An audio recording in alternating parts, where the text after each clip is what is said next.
Now, the next topic is pregnancy and embryonic development. After implantation, finger-like projections they appear on the trophoblast cells and these are called chorionic villi. After implantation, the these chorionic villi they appear which are surrounded by the uterine tissue and the maternal blood, and chorionic villi and the maternal tissue uterine tissue they become interdigitated, मतलब एक दूसरे में like the fingers they get interdigitated. Similarly, the uterine wall and the chorionic villi they form a firm connection, and a structural and functional unit develops between the developing embryo and the mother's body, which is called placenta. After implantation, the finger like projections appear on the trophoblast cells, and these are called chorionic villi. Chorionic villi they interdigitate with uterine tissue and they form the uterine tissue, and this villi they form a structural and functional unit which is formed between the developing embryo and the mother's body, and that is called placenta. Now, what is the role of placenta? The placenta it facilitates the supply of oxygen. Secondly, it helps in supply of nutrients, or it provides nutrition to the developing embryo.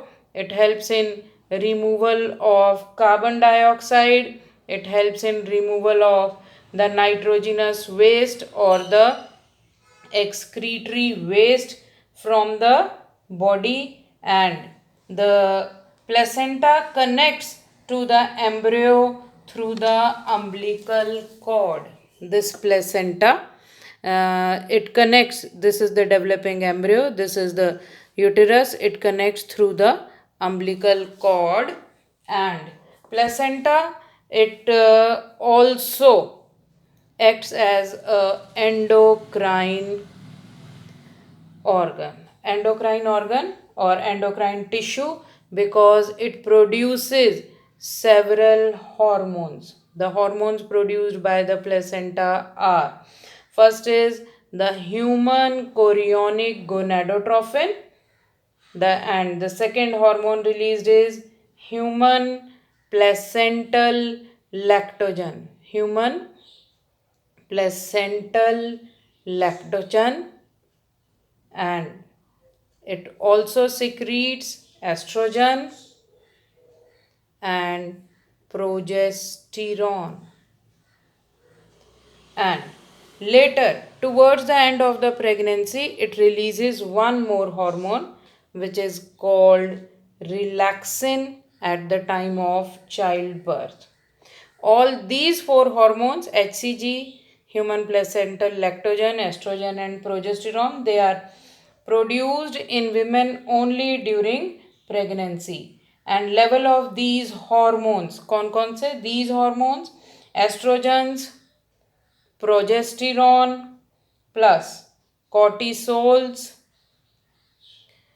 prolactin, thyroxine, and amount of or secretion of these hormones, all these hormones, it increases many folds in the maternal blood.